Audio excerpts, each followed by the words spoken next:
and definitely please stay along with the chat as long as you can.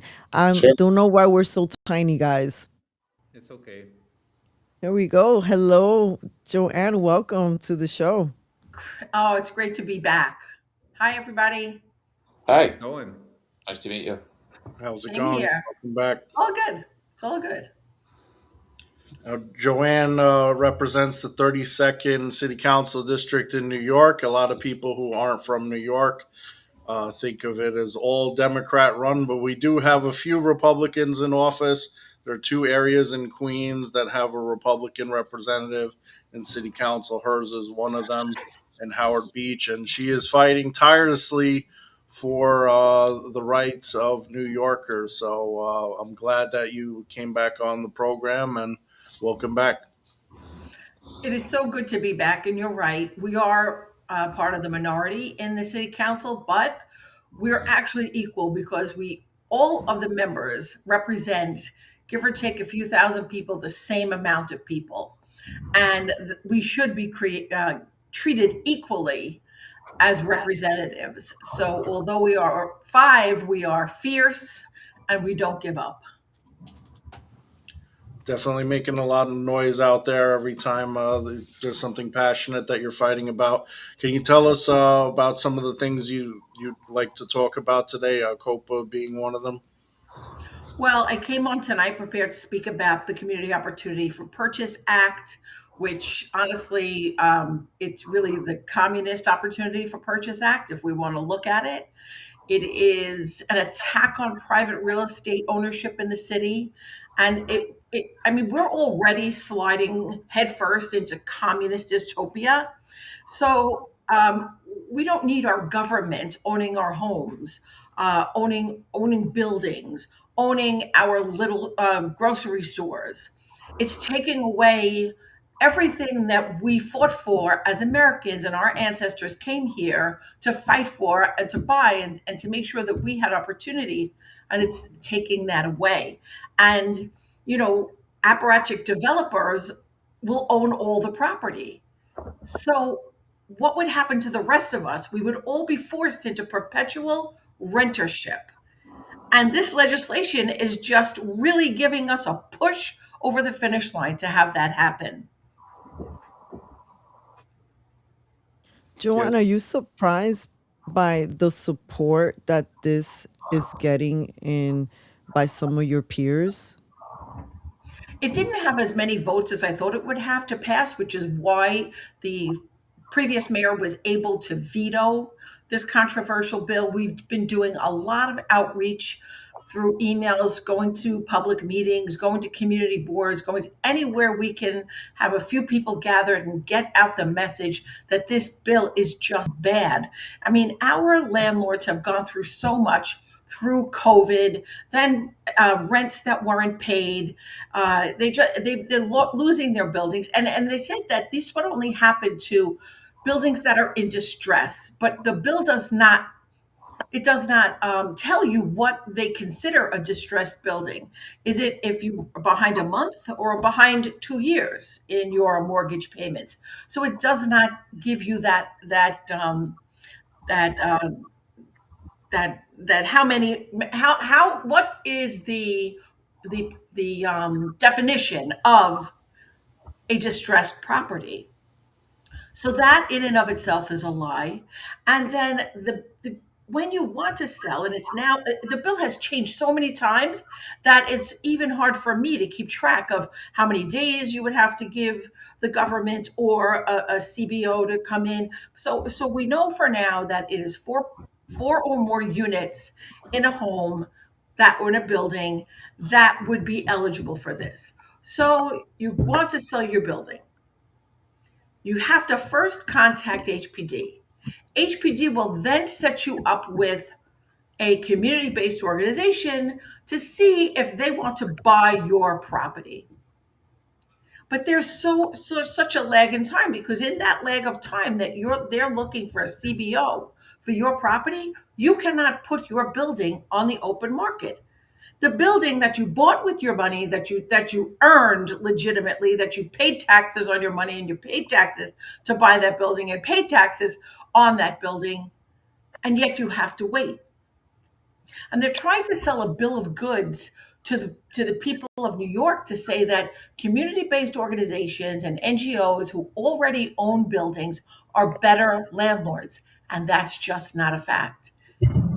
In fact, the mayor recently did an announcement of an appointment that he was putting forth at a building that was owned by a community-based organization, lauded what a success it was, and believe it or not, it had over 80 very, very bad, very, very bad violations, like violations that should have shut it down and had people move out.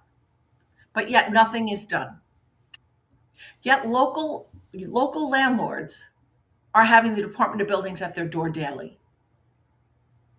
Now, is this going to cause the Department of Buildings and HPD to look for infractions and who to violate and who's going to get violations with these buildings that come into that little bucket that they have identified? It could happen, and they would have no recourse. So that's why I'm hoping that because it passed, it did not pass overwhelmingly. I'm hoping that A, it will not come back for an override, and B, if it does, there are more votes that would vote against the override than for the override. Now, you mentioned before Eric Adams vetoed the bill, which is one of the last things he did as mayor, which is one of the few good things that he did as mayor. And you talked about the override process. If that were to happen, is there anything from a legal constitutional standpoint?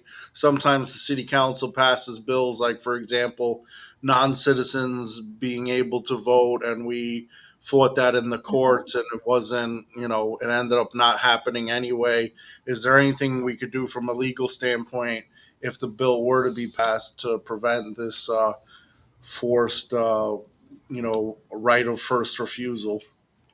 Yeah, Mark, you talk about the non-citizen voting lawsuit. That was one of the first lawsuits that I went on as soon as I was sworn in as a member of the city council. So I'm so proud of that, and you and everybody else who signed on to that. Because although it was appealed, we haven't heard anything, and it still stands strong because voting is the right of an American citizen. It is not the right of someone who's come here, as we've seen even with people who have worked for the city council, and we find out that they had documentation that was that had expired, and now they are in custody and they had been committing assaults.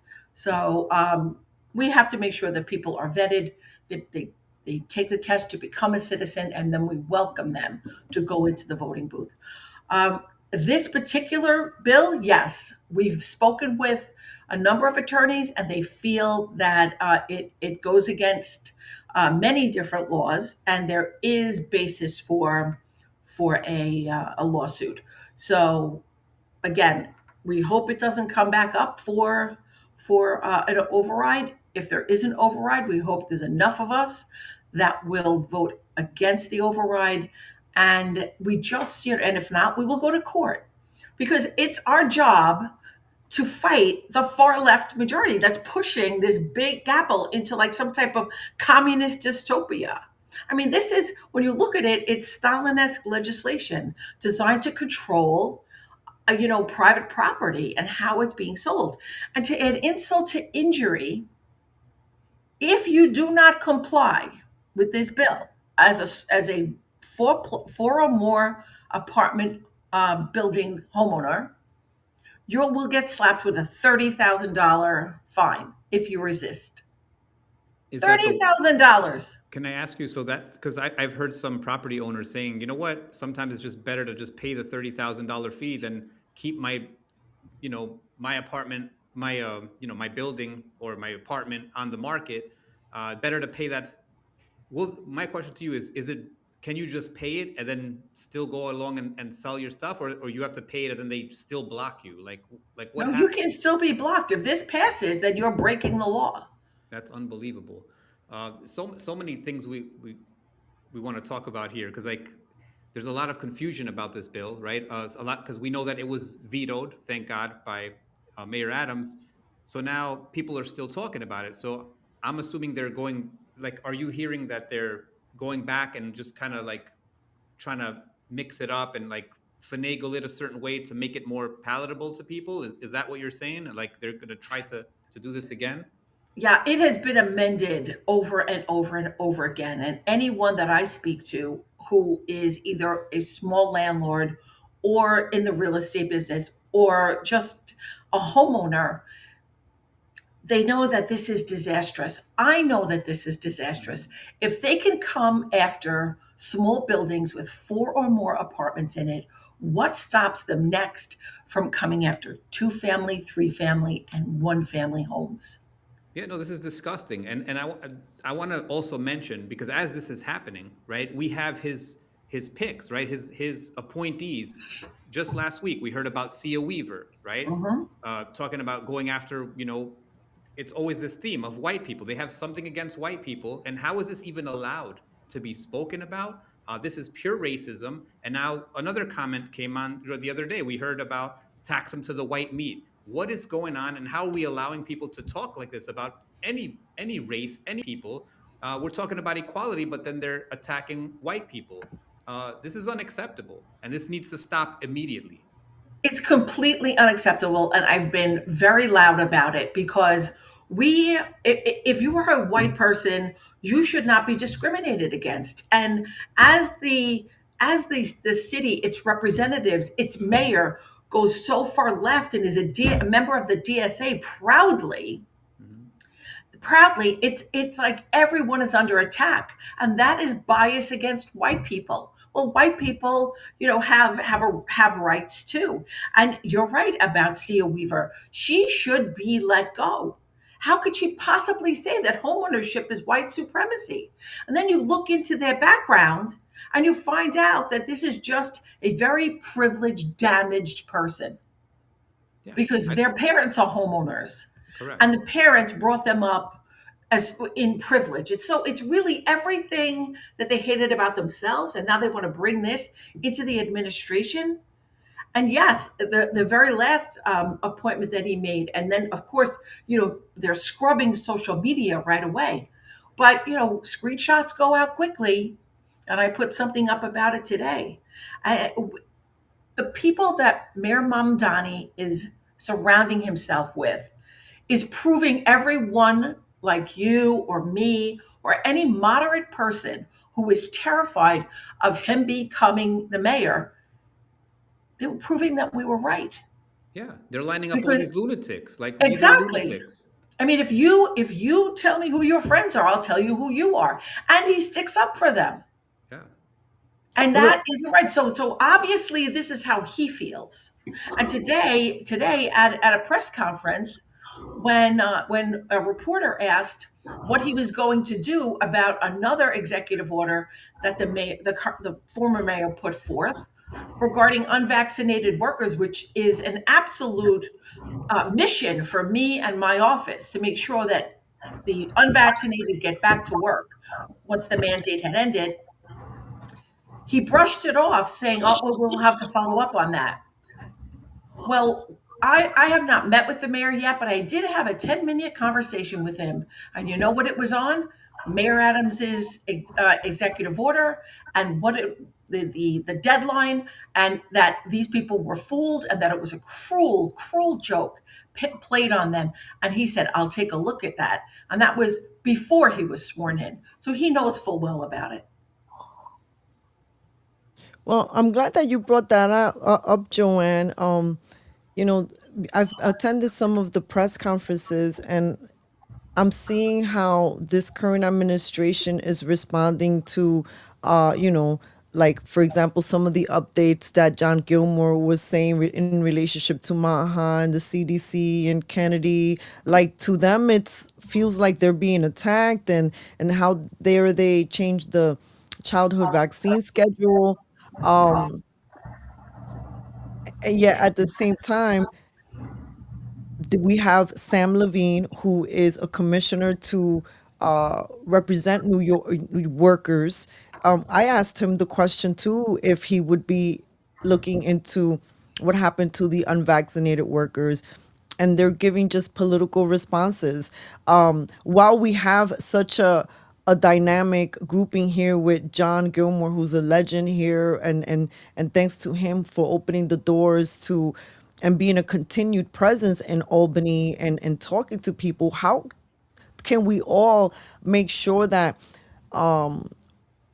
we disseminate information appropriately? Because it seems to me that we can get all of us we can get close to some of let's say the Democrats or the DSA members, but they're not really listening. They're not really opening the door to having more of these conversations. But as John indicated earlier, in this episode, this vaccine conversation doesn't die, and it's still a very important conversation to keep trying to educate people on.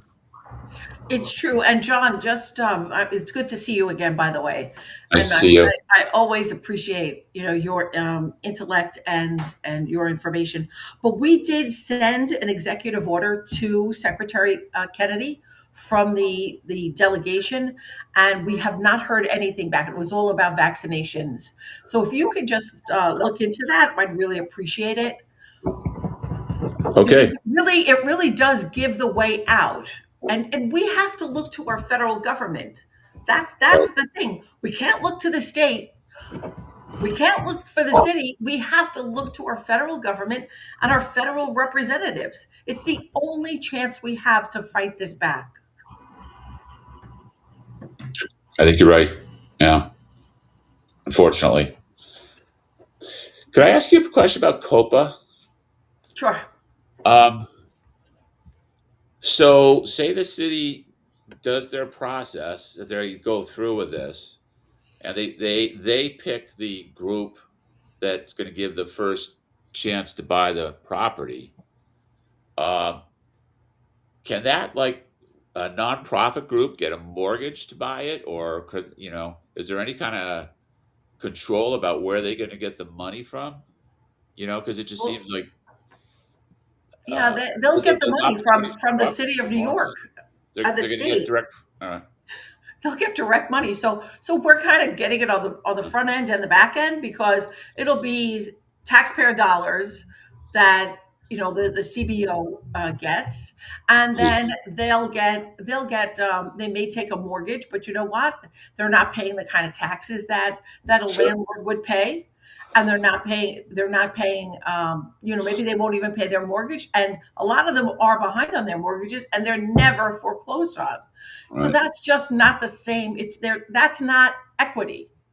And why should, if you have a buyer for your place, or maybe it's not someone that you don't know, maybe your kid, your nephew, your niece, your brother wants to buy that building from you. Why wouldn't they have first right of refusal? That was your building. And this just takes away your rights. We cannot let any more of our rights be taken away. And that's what this is. This is saying government will tell you what to do with your property. Government will tell you what to do with your body. Government will tell you what to do with your stores.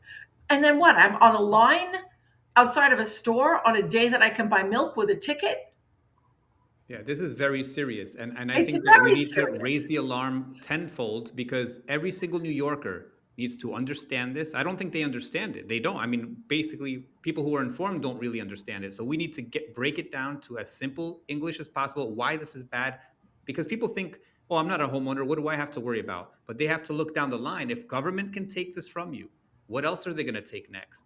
Like, how dare you? This is my private property. And we know where this is coming from. Again, World Economic Forum, you will own nothing and be happy. They want to get rid of private property, okay? And this is why they're hiring these Sia Weavers and all these lunatics, because they're part of the plan, right? The DSA is in on Yes. it too.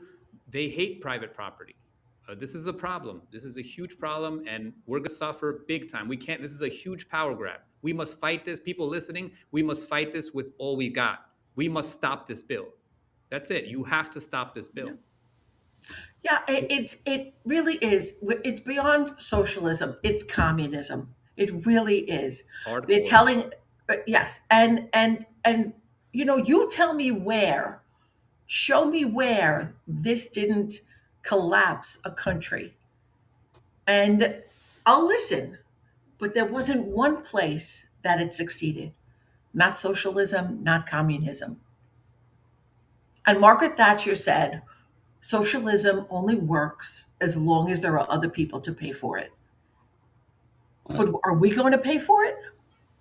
Maybe we should open up our own NGOs and start buying up property ourselves. Like, Sometimes Well, I think I we should be a are, no, no. socialist so I could be a millionaire. I mean, We're seeing a lot of that happening now with this pre-K two. We're seeing CBOs opening daycares in houses for pre-K two, and because they know they'll get the funding from the city of New York. And then how could the Department of Health, the Department of Education really do the oversight? Let's not forget we had a young baby die of fentanyl poisoning at a CBO in a house that was a daycare center because there isn't enough staffing in the agencies in New York City to really have oversight over the buildings that and the agencies and the programs that they already have. HPD runs buildings. Some of them have buildings in my district, and they run them into the ground. And we get calls every single day. And we're always on the phone with HPD saying, you've got to do your job. You've got to get in there. You've got to fix the elevator. You've got to make sure there's heat. They're the biggest slumlords out there. oh,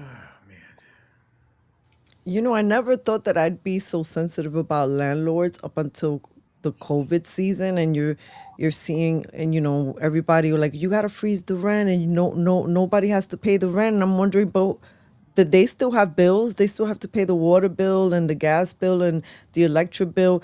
And then the other thing too, Joanne, you reminded me, like, there's been a lot of policies and a lot of changes, like, oh, if you're going to have a new building, it can't be gas, or if you're gonna have this building, you have to make all these changes to electric, and all these demands to get up to code in relationship to carbon, or going Right. electric. These are expenses that are beyond.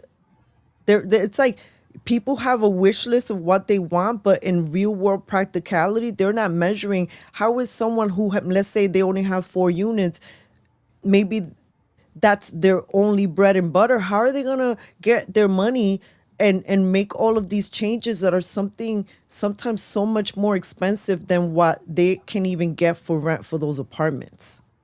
Right. Because they will then look back to the government and the government will give them a subsidy. Yet a co-op like mine that I live in, what they do is to comply, they put an assessment and my maintenance goes up. And that's what they have to do to comply. Otherwise, they get a fine. So it's not equitable.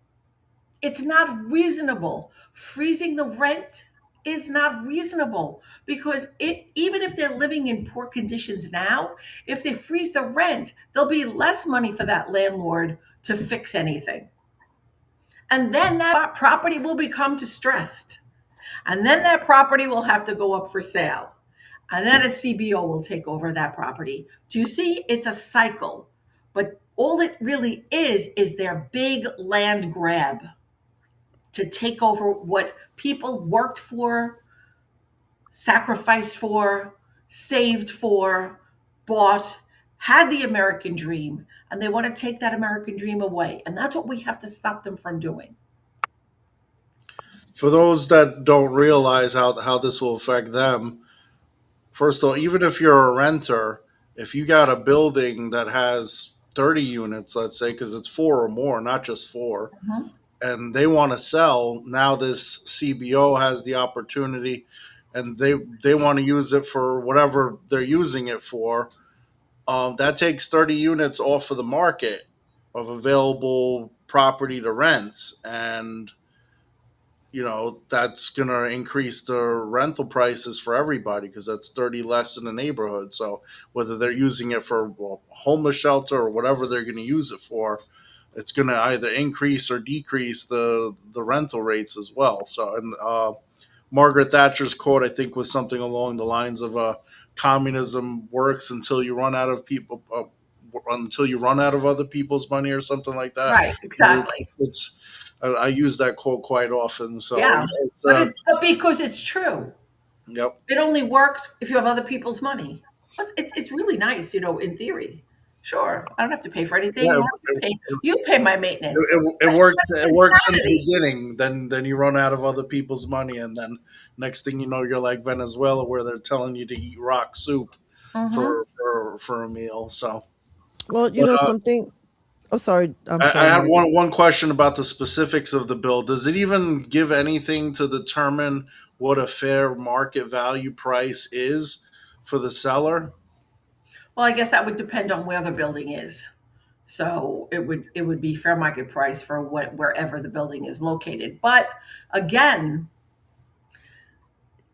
if a buyer that is a CBO can come within range of the asking price, who says the city can't hold you up until the point where you say, okay, all right, fine, I'll take it for the $80,000 less than I wanted it for, Yeah. just so that they could get their money and get out and not be fined. So this is something that is a terrible bill. I was sorry that it passed. I was glad it was vetoed. And there were so many bills that were passed that day. We had over, I think, close to 70 bills at that stated meeting. The mayor at the time, he vetoed quite a number of them, and this being one of them. But we've really been focused on this because I believe that this has this particular bill, because there was really no appetite for it in the body, since I think it passed with like 30 votes. I think if it came, like I said earlier, maybe the new speaker won't have an appetite to bring it back for an override. If she does, then maybe there won't be enough members to do the override. And certainly, I am against the override. That's one other question I wanted to bring up. With the override, if the exact same amount of people vote for the override as the initial passing, will it be overridden, or because you said it barely passed, right? So that it wouldn't be enough for an override anyway, or Correct. same people? Okay, so Correct. it's looking pretty good in that sense then. Right. Okay. So maybe they won't even bother bringing it back up again because it's probably not going to get enough votes to override. Yep, that's my hope. Cafecito, you had a question? I'm just being mindful of the time. We'll be winding up soon. For people who are tuning in, we are live Mondays, 8 p.m. Eastern time. And this has been a great conversation. I'm so happy and grateful that John and Joann are with us today. What are some things to as we start winding down? This is a question I would like to ask both Joann and John. What are some of some things that you are paying attention to that maybe us as everyday New Yorkers, we should be maybe more mindful, or we should maybe try to educate folks on, COPA being one of them? Are there any other concerns that you may have or alarm bells that we have not discussed?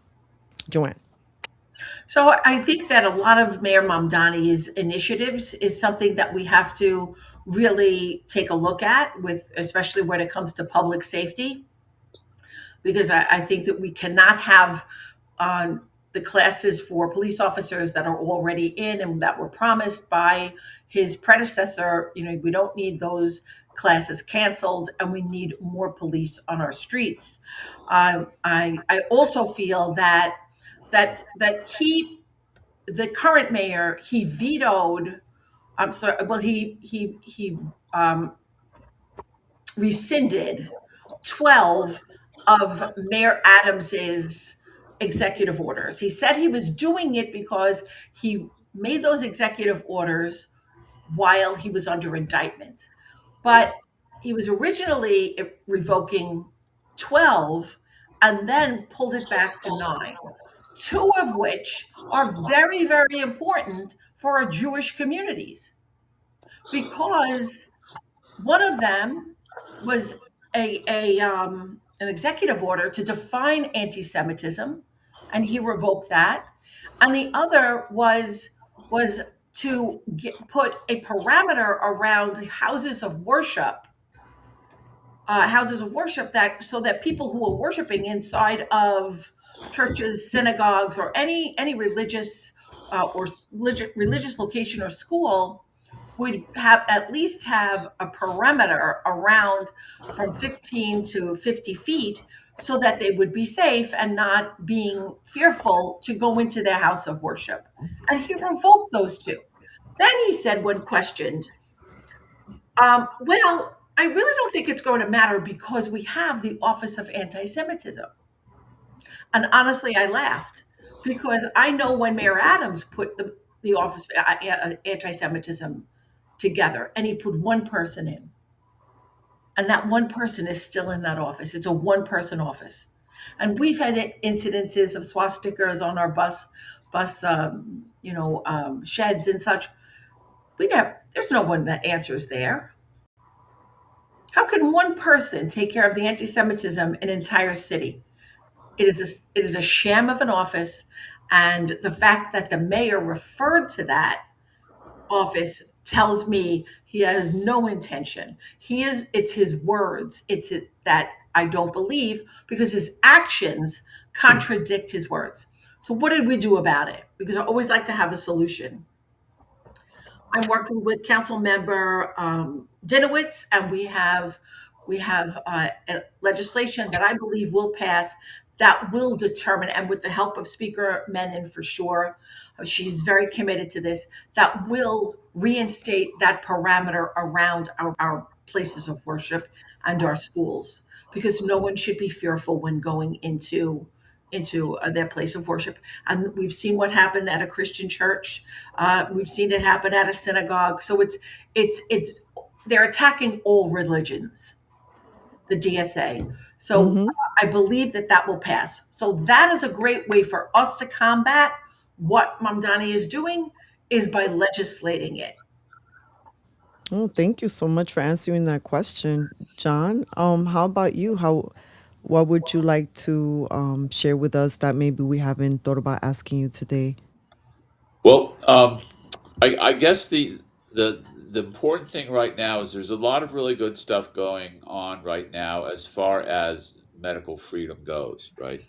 But it's just at the beginning, right? And there's very, very powerful forces that are trying to stop us in any way that they can, because frankly, there's so much money and power associated with these industries. So we can't think that, oh well, Bobby Kennedy's in Washington D.C., so everything's going to go fine now. It's not.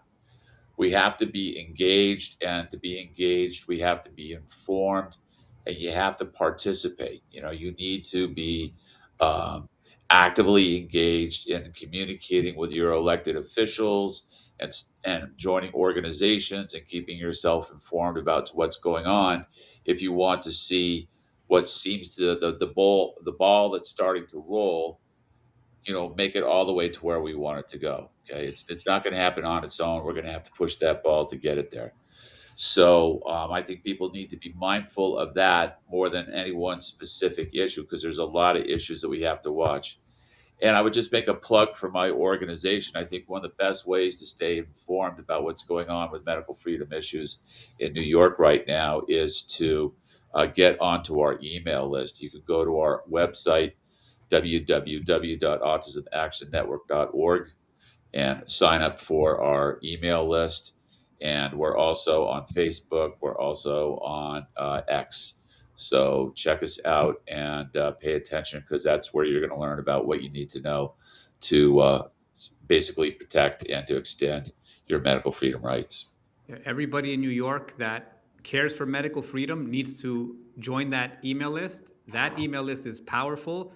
We have been able to stop every single vaccine bill that has come across the table since 2019. So get on it. John Gilmore knows what he's doing. He's a great leader, and he has a great eye and a great ear for what's to come. Please, Autism Action Network, is it .org? .org. .org. Get on there and sign up to his email list.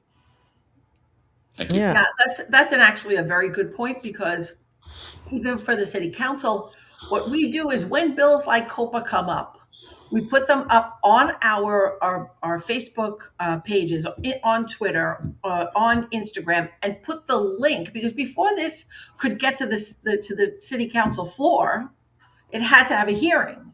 And at these hearings, we need people to come and testify. The people who come and testify are for this nonsense. So we use email, we use our social media platform. We put the bills up prior to the hearing with the link. You don't have to come in person. You can zoom in. They let you zoom in, or you can submit testimony.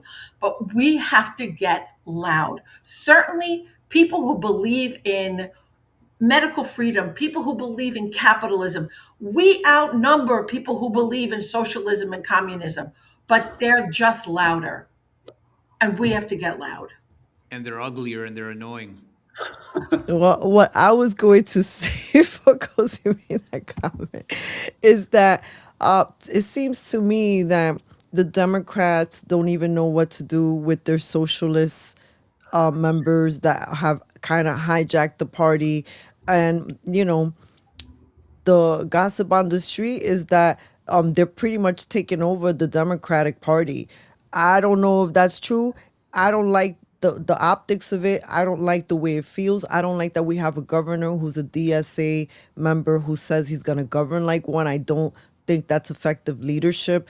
You could have whatever point of views you have and maybe leanings, but when you're governing or being in leadership for a variety of people, I would think you're gonna want to at least take in. I mean, isn't that what you do, Joann? You have a variety of constituents. They just don't all think one way. No, they don't think one way, and that's why we always go to our social media platforms, and I'm all around the district, and our staff is all around the district, and we go to every meeting, and we're at every gathering. We have a lot of events, and we always have flyers that state what's going to be happening in the city council. And this way they can educate themselves, because most people are not paying attention to what's happening at the hearings and happening, at the vote, unless they're wonks like us, that pay attention to everything. But we have to get, John and Joan citizen to start to pay attention. The other thing we need to do, and I just want you to take a look, you see people who, like Nydia Velasquez, stepping aside. You're looking at the old guard, Jerry Nadler. I mean, I thought Jerry Nadler, they couldn't take him out of Congress unless it was with his cold, dead hands grasping onto the desk. But all of a sudden, he's stepping aside. We have members of the assembly stepping aside that are certainly not as mature as the two I just mentioned, but they are afraid of a DSA primary. They're terrified of it. But what they're really doing is making way.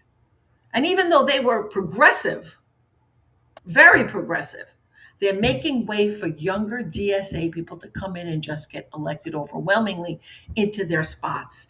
And we have to get people to run for these seats and really make a difference. We have a chance to take the gubernatorial executive office. We have to do everything we can to run a good slate. And I think that we're off to a good start with Bruce Blakeman, that we have to have a representative that's a Republican up in Albany. We have to have a Republican governor, because otherwise, like I said before, we can only depend on the president.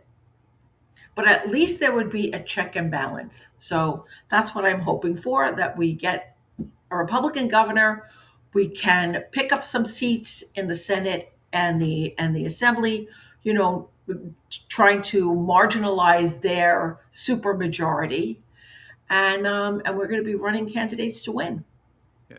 Joann, I want to say thank you so much for standing up, and what you just said right now is key. You have to stand up and be brave against these weenies. I mean, don't be scared of DSA wimps.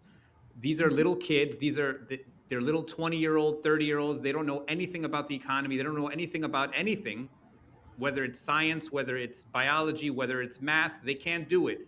Stand up against these weenies, or we're going to lose this country. We're going to lose this city. Okay. Thank you, Joann, and thank you, Vicky, your friend Vicky Palladino. Oh, another warrior. You ladies are courageous and bold, because I know how hard it is to speak at a time like this when everybody's pointing fingers and people are scared to say certain words or offend people. It's okay. Stand brave, and to the people scared to be primary, don't be scared. You must stand up. You must defend your seat. Stop bowing down to these little weasels. We're going to lose our city. Be brave. Don't worry about it. Just say what you need to say. That is true. And by the way, how do they sign up to your email list? Because I know, like, if you go to your website, you can get on that email list. How can they do that? Because they really need to tap into that. They can honestly send their email address to district32 at council.nyc.gov, and they'll be put immediately on our email list. Or you could send we do Facebook Messenger, Instagram Messenger. It's Joann Ariola 32. Any of the messengers, send your emails in there. We are checking our emails, our social media, our comments every day, every moment of every day. As I say to our constituents, we work every day, all day. Doesn't matter what the day is. Well, thank you. This has been a fantastic conversation, Joann and John. You both have an open invitation whenever you want to come back, and also if there's an update that you would like us to read on the air that is pertinent to MAHA in New York. We're here Mondays, 8 p.m. Eastern time, and we don't want to just be talking. We want to be amplifying things like this in action so that people can stay informed and and activated. So thank you again. Winding comments, wrapping up comments. Let's say goodbye to everyone. Thank you, everyone. Like, share, subscribe. John, closing comments. Just, it's great to be here. Thanks a lot. Look forward to coming back again. And don't forget FamilyAutismActionNetwork.org to subscribe, right? Well, one more thing. We're going to have a big advocacy day in Albany. It's going to be on March 24th, Tuesday, March 24th. We're going to have people from all over the state. We're going to be fighting for our rights, and the theme is going to be based on vaccine injury and making it real to people up there who simply doesn't believe that exists. So you can get more information about that at our social media and our website, autismactionnetwork.org. Thanks. Thank you, Joann. I really would love to thank you, Cafecito. We met through activism, and you really are getting the message out there, and for giving people like myself and John the opportunity to speak with your viewership, and you being brave enough to address these issues. So thank you so very much for being a partner with us. I second that. Thank you very much. Thank you. I have a lot of admiration for the both of you. And Joann, you are a hero to us, because to be in the trenches that you are and being courageous to speak up and do it with class, that is admirable. So we really do love you very much. So thank you so much for your kind words. My brother Mark. How's it going? Cozy mentioned Vicky Palladino and Joann, the two queens of queens. Let's put it that way. So both out there fighting the good fight. We appreciate you guys. John, thank you for coming on the show as well. Very informative as always. And you have MAHA, you have MAGA, but now you have MAFA. It's Make America Fun Again. That is the event planning business that I just recently announced. I've been hosting events for political and charity fundraisers for about 20 years, and decided to make a business out of it. So whether it's a fundraiser or just a party, you can forget about the Democrat Party and the Republican Party and just party. So comedy nights, trivia nights, bowling, bingo, whatever you have in mind, I can make the dream come true. So MAFA, MakeAmericaFunAgain.com is the website, and it's also on Instagram as well. Thank you. Congratulations. Thank you. And it's in alphabetical order too, F, G, and H. So MAFA, MAGA, MAHA. So That's a great idea, man. Listen, to both of you, I could talk to both of you, John and Joann, for hours. So hopefully we get you guys back on. I needed to ask more questions, but time didn't permit.